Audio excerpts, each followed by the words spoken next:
Lorong wisata sebagai salah satu program yang diusung pemerintah Kota Makassar memiliki tujuan salah satunya untuk mengembangkan potensi UMKM di suatu daerah. Potensi UMKM tersebut berbagai macam, seperti kuliner, kerajinan tangan, bahkan di bidang pertanian.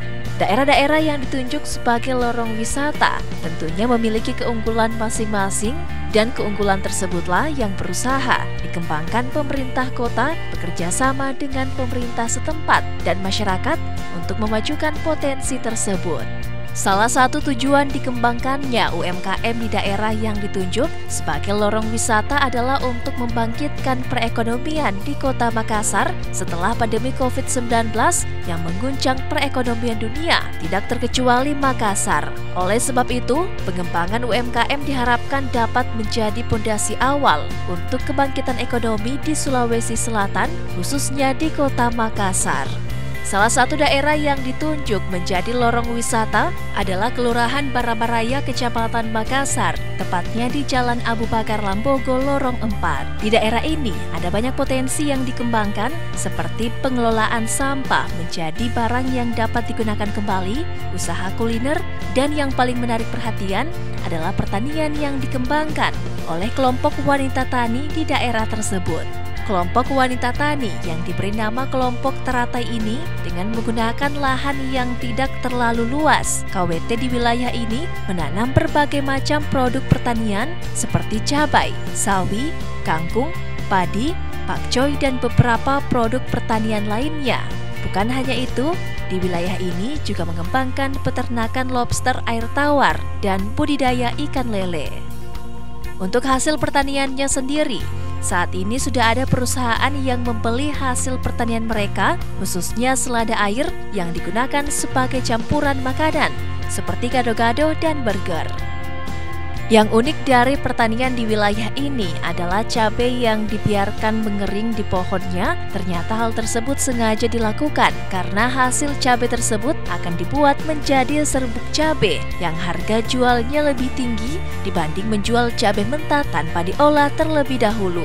Tak hanya di lahan yang telah disiapkan, warga pun menanam sayur-sayuran di sepanjang lorong tersebut dan hasilnya bisa dimanfaatkan untuk keperluan sehari-hari.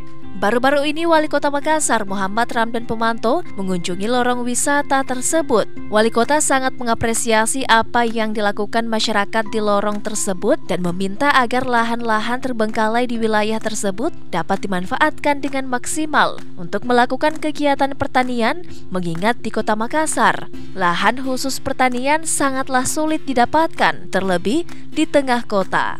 Selanjutnya, Wali Kota Makassar juga mengapresiasi camat, lurah, RT RW setempat yang terus memberikan pendampingan kepada warganya sehingga dapat memaksimalkan seluruh potensi ekonomi yang berada di wilayahnya. Wali Kota berharap warga dan pemerintah dapat meningkatkan kembali kerjasama dan kolerasinya agar tujuan utama diadakannya lorong wisata ini dapat tercapai. Camat juga sangat mengapresiasi warganya yang memiliki inisiatif untuk membuat lahan pertanian tersebut, terlebih lahan tersebut diprakarsai oleh swadaya masyarakat setempat sendiri.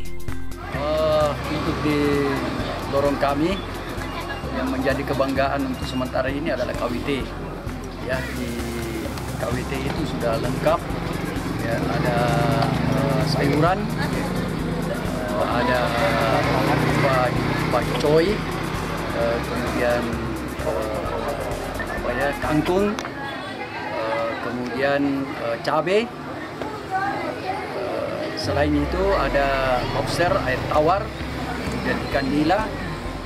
Kemudian yang lebih bagusnya lagi karena di sistem penyiraman itu dengan memakai IT yang cukup menyebut kata siram, maka otomatis terjadi penyiraman untuk semua tanaman yang ada di area KWT tersebut. Untuk KWT sendiri Pak, apakah termasuk dari swadaya masyarakat sendiri atau ada bantuan dari pihak lain Pak? Pada umumnya swadaya masyarakat, tapi ada juga bantuan dari beberapa SKPD yang ada di Kota Makassar.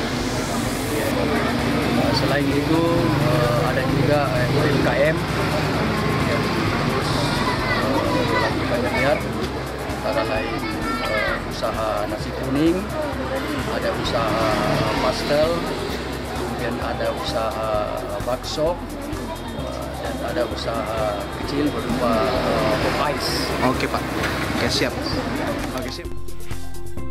Menurut rencana lorong wisata ini akan diresmikan bersamaan dengan Hari Ulang Tahun Kota Makassar pada 9 November nanti, dan nantinya program lorong wisata ini akan menjadi salah satu program unggulan pemerintah Kota Makassar.